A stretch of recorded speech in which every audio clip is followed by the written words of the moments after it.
मैं डॉक्टर अमित भटनागर पंतनगर कृषि विश्वविद्यालय में सस्य विज्ञान विभाग में प्राध्यापक के पद पर कार्यरत हूँ। इस चैनल के माध्यम से मेरा यह प्रयास है किसानों तक सही जानकारी पहुंचे ताकि उसका लाभ वो खेती में ले सकें। इसके लिए मैंने इस चैनल पे एक अलग से प्लेलिस्ट बनाई है कृषि किसान, जिसमें मैं हिंदी में चर्चा करता हूं और ये प्लेलिस्ट खास तौर से किसान भाइयों के लिए है। एग्रीकल्चर के कोर्सेज से रिलेटेड बहुत सारी प्लेलिस्ट है, आप उनको भी देख सकते हैं। आज जो मैं बात करना चाहता हूँ ये है कि गन्ना बुआई के समय और गन्ना बुआई के बाद हम ऐसे कौन से खरपतवारनाशी हर्बिसाइड डालें जिससे खरपतवार हम कंट्रोल कर सकें, क्योंकि गन्ना एक बहुत लंबी अवधि की फसल है, लगभग 1 साल ये लेती है और इसमें हर तरह के खरपतवार उगते हैं, चाहे वो चौड़ी पत्ती वाले हों, पतली पत्ती वाले हों जिसे हम ग्रासी वीड्स कहते हैं। मोथे की तो बहुत ज्यादा समस्या रहती है, खासतौर से गर्मियों में जब पानी देते हैं मोथा बहुत तेजी से निकलता है। और शुरू के 1-2 महीने में अगर हम खरपतवारों को कंट्रोल कर लें फिर गन्ना बहुत तेजी से बढ़ता है और बाद में जो वीड्स निकलते हैं वो फिर गन्ने पे कोई प्रभाव नहीं डाल पाते हैं। तो शुरुआत के जो 1-2 महीने हैं बहुत क्रिटिकल होते हैं गन्ने के लिए, और ऐसी अवस्था में इन घास को रोकना बहुत जरूरी होता है। चाहे हम उसको गुड़ाई करके रोकें, चाहे हम उसमें कल्टीवेटर चला के रोकें या किसी भी दूसरी तरीके से हम उसको रोकें, हमको शुरू से ही घास को कंट्रोल कर लेना चाहिए। और एक बार जहां गन्ने की बढ़वार तेजी से होती है फिर बाद में जो खरपतवार निकलते हैं उसका कोई गन्ने पर कोई प्रभाव नहीं पड़ता है और हमें अच्छी उपज मिलती है। कुल मिला के बात यह है कि हमें गन्ना बुआई के शुरू के 1-2 महीने बहुत ध्यान देने की जरूरत है और हमें वीड कंट्रोल करने चाहिए। तो आज जो बात करना चाह रहा हूं वो ऐसे कौन से हर्बिसाइड्स हैं जो हम गन्ने में प्रयोग कर सकते हैं। देखिए, जो हम गन्ने में प्रयोग कर रहे हैं उसको हम दो कैटेगरी में बांट सकते हैं उन हर्बिसाइड्स को। एक जो हम बुआई के तुरंत बाद कर देते हैं, आज हमने गन्ना बोया उसको 2 या 3 दिन के अंदर हम दवा डाल दें, घास जमने से पहले ही हम दवा डाल दें, उसको बोलते हैं हम प्री इमर्जेंस हर्बिसाइड। दूसरे तरह के हर्बिसाइड वो है जो हमारे गन्ने की फसल 1 महीने की, 1.5 महीने की हो जाती है, 2 महीने की हो जाती है और जब हम उस समय खरपतवारों को मारने के लिए हर्बिसाइड डालते हैं उसको बोलते हैं हम पोस्ट इमर्जेंस हर्बिसाइड। तो प्री इमर्जेंस हर्बिसाइड और पोस्ट इमर्जेंस हर्बिसाइड ये दो कैटेगरी हैं। प्री इमर्जेंस हर्बिसाइड में हमें इस बात का ध्यान रखना चाहिए कि मिट्टी के अंदर नमी अच्छी हो और हम बुआई के दूसरे तीसरे दिन तक ही डाल दें, मतलब हमको घास जमने से पहले ही डाल देना चाहिए। क्योंकि होता यह है कि जब हम गन्ना बोते हैं, कोई भी फसल बोते हैं, उसके दूसरे तीसरे दिन से ही घास जमनी शुरू हो जाती है, उसके बीज जल्दी जम जाते हैं। तो वो घास जमने से पहले ही हमको वो दवा डाल देनी है। मतलब आज अगर हमने गन्ना बोया तो आज डाल दें, कल डाल दें, परसों तक डाल दें, मतलब 2 से 3 दिन के अंदर अंदर हम डाल दें और नमी हमारी अच्छी होनी चाहिए। ये प्री इमर्जेंस हर्बिसाइड में हमें ध्यान रखने की जरूरत है। पोस्ट इमरजेंस हर्बिसाइड में हमें यह ध्यान रखना चाहिए कि हमारा जो वीड्स है बहुत बड़ी स्टेज में ना चले जाएं और उसमें 3 या 4 पत्तियां जब आ जाएं तभी हमें उनको कंट्रोल कर लेना चाहिए। अगर वीड्स बहुत ज्यादा बड़े हो गए, उसमें ज्यादा पत्तियां आ गई, तो फिर उनको कंट्रोल करना मुश्किल हो जाता है, हर्बिसाइड्स का फिर असर कम हो जाता है। तो पोस्ट इमरजेंस हर्बिसाइड में भी हमें ये ध्यान रखनी चाहिए। और यहाँ पे भी नमी अच्छी होनी चाहिए खेत में। सूखे खेत में दवाई डालने का उतना अच्छा रिजल्ट नहीं आता है, खेत में नमी रहनी चाहिए, तभी वो दवाइयां असर करती हैं।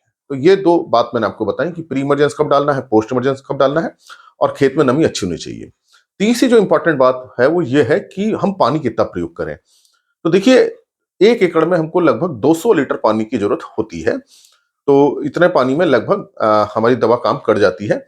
हो सकता है प्री इमरजेंस जो हम करते हैं उसमें ज्यादा पानी हमारा लग जाए, क्योंकि हमें पूरी मिट्टी को कवर करना होता है, पूरे खेत में वो दवाई डालनी होती है, तो वो पानी थोड़ा ज्यादा लग सकता है। और पोस्ट इमरजेंस हर्बिसाइड हम क्या करते हैं, गन्ने की 2 कतौरों के बीच में घास है उसके ऊपर डालते हैं, गन्ने के ऊपर नहीं डालते। तो पूरी जमीन पर पानी डालने की, ये दवाई डालने की जरूरत नहीं होती, इसलिए पानी बहुत ज्यादा नहीं लगता है उस स्थिति में। तो ये भी आपको पानी की मात्रा ध्यान रखनी है, लगभग 200 लीटर 1 एकड़ में पानी हमें प्रयोग करना चाहिए। अब बात करते हैं कि कौन कौन से ऐसे हर्बिसाइड हैं। तो यहाँ देखिए, मैंने 2 कैटेगरी लिखी है, बुआई के तुरंत बाद और खड़ी फसल में। बुआई के तुरंत बाद मतलब आपको तुरंत डाल देना है 2 या 3 दिन मैक्सिमम तक। इसमें जो हर्बिसाइड प्रयोग किया जाता है वो है एट्रोजिन, और इसकी जो मात्रा है हमें 1 से 1.5 किलो 1 एकड़ में प्रयोग करनी चाहिए। ये मिट्टी के ऊपर निर्भर करता है, सामान्यतः 1 से 1.5 किलो गन्ने में ये पर्याप्त मात्रा में हो जाता है। तो ये एक बहुत अच्छी दवा है एट्रोजिन। अगर ये दवा उपलब्ध ना हो तो आप मेट्रीबिजन का प्रयोग कर सकते हैं। अब देखिए, मेट्रीबिजन प्री इमरजेंस भी है, पोस्ट इमरजेंस भी है, मतलब इसे हम खड़ी गन्ने में भी डालते हैं। तो आप अगर इसको बुआई के तुरंत बाद डालना चाह रहे हैं, एज ए प्री इमरजेंस प्रयोग करना चाह रहे हैं, तो फिर आपको 600 ग्राम से लेके 1200 ग्राम, मतलब 0.6 से 1.2 किलो 1 एकड़ में प्रयोग करनी चाहिए। ये जो भी दवा मैंने लिखी है ये सारी एकड़ की दवा है। तो 0.6 किलो मतलब 600 ग्राम से लेकर के 1200 ग्राम 1 एकड़ में इसको आप प्रयोग करें। पानी की मात्रा 200 लीटर ही रखें और मिट्टी हमारी पूरी तरह से कवर हो जाए दवाई से, ताकि जहां से भी बीज निकले घास का, वो तुरंत इस दवा के असर से मर जाए। तो प्री इमरजेंस में हमें ये ध्यान रखने की जरूरत होती है जो हमारा पूरा खेत है वो पूरा खेत दवाई से कवर हो जाए। अगर जिस जगह पे दवाई नहीं पड़ेगी, जहां आप हर्बिसाइड नहीं डालेंगे, वहां पे फिर घास निकल आएगी। तो प्री इमरजेंस में ये ध्यान करने की जरूरत है। तो हमारे पास जो होता है प्री इमरजेंस के लिए बहुत ही कम चॉइस है, 2 या 3 ही हर्बिसाइड्स हैं जिसको हम प्रयोग कर पा रहे हैं।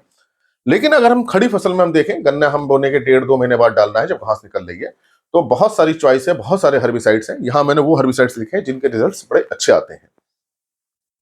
अब बात करें खड़ी फसल में पोस्ट इमरजेंस में, तो सल्फेंट्राजोन जो है ये 39.6% 80 में आता है। ये आप 1 एकड़ में 600 मिलीलीटर डालें।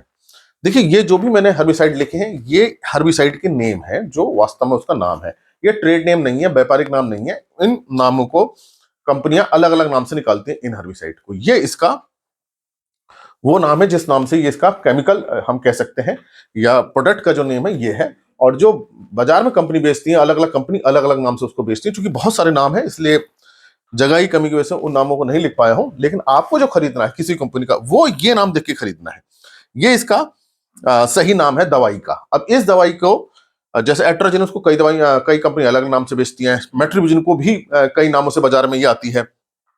तो आपको ये नाम देखना है केवल कि डिब्बे के अंदर एक तो ट्रेड नेम होगा उस कंपनी का, वो नाम नहीं देखना है हमने।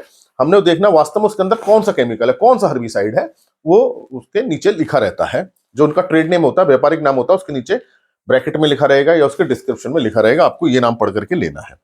तो सल्फेंट्राजोन बहुत अच्छी दवा है, 1 एकड़ में 600 मिलीलीटर पर्याप्त है। और इसी के साथ कॉम्बिनेशन आता है सल्फेंट्राजोन का क्लोमेजोन के साथ।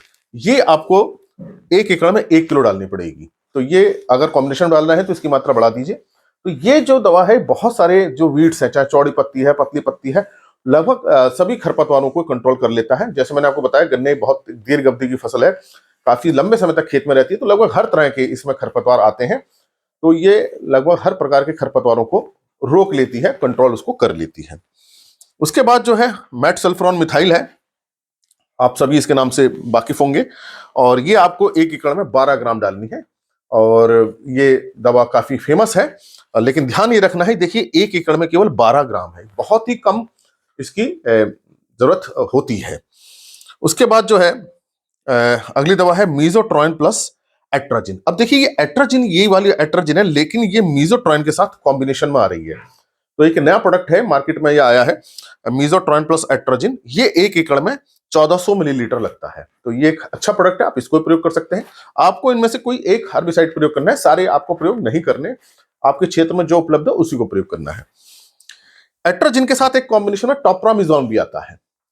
तो ये कॉम्बिनेशन आ रहा है एट्राजिन का, मीजोट्रोइन के साथ आता है, तो 1400 ml प्रयोग करना है। और टॉपरामिजोन के साथ भी एक कॉम्बिनेशन है, टॉपरामिजोन प्लस एट्रोजिन, तो वो आपको 1200 ml प्रयोग करना है 1 एकड़ में। तो इस बात को ध्यान रखिए, अगर एट्रोजिन का कॉम्बिनेशन मीजोट्रोइन के साथ है तो 1400 मिलीलीटर प्रयोग करना है। अगर वो टॉपरामिजोन के साथ कॉम्बिनेशन में आ रहा है, प्लस लगा होगा वहां, टॉपरामिजोन प्लस एट्रोजिन, वो आपको 1200 मिलीलीटर एकड़ प्रयोग करना है। अब देखिए, जो गन्ने में बहुत बड़ी समस्या है मोथे की है। पानी लगाते हैं गर्मियों में, मोथा बहुत तेजी से निकलता है और ये अधिकतर दवाइयों से नहीं रुकता। तो जो मोथे के लिए खास तौर से जो दवा है, बहुत ही खास तौर से ये जो दवा है, यह है हेलोसल्फोन मिथाइल।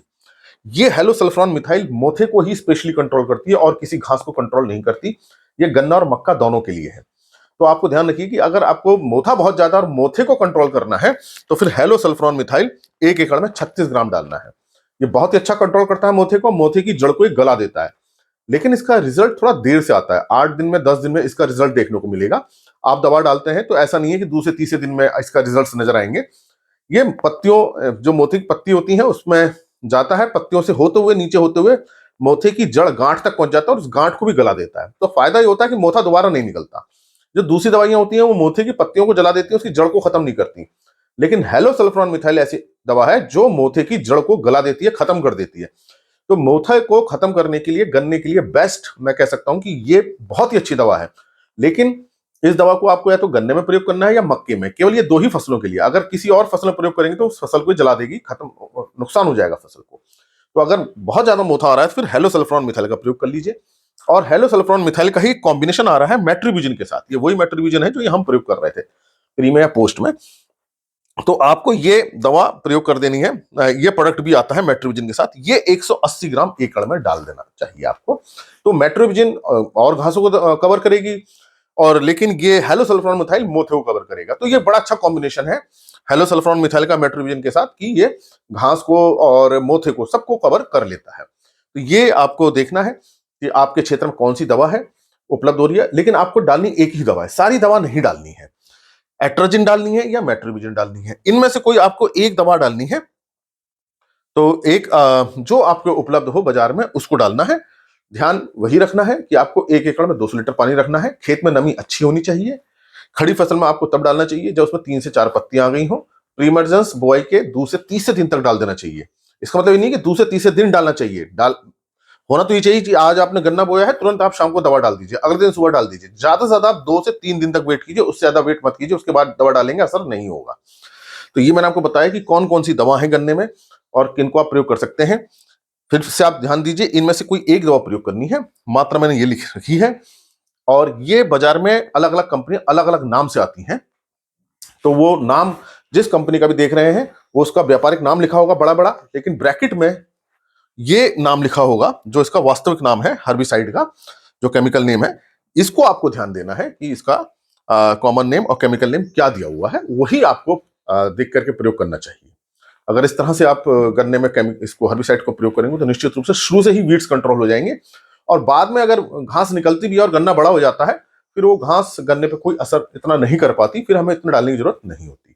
इसलिए शुरुआत से ही गन्ने में घास कंट्रोल कीजिए, तो आपको अच्छा उत्पादन मिलेगा। इसी तरह के लेक्चर्स को देखने के लिए कृषि किसान प्लेलिस्ट देखिए, और अगर चैनल सब्सक्राइब नहीं किया तो सब्सक्राइब कीजिए। धन्यवाद।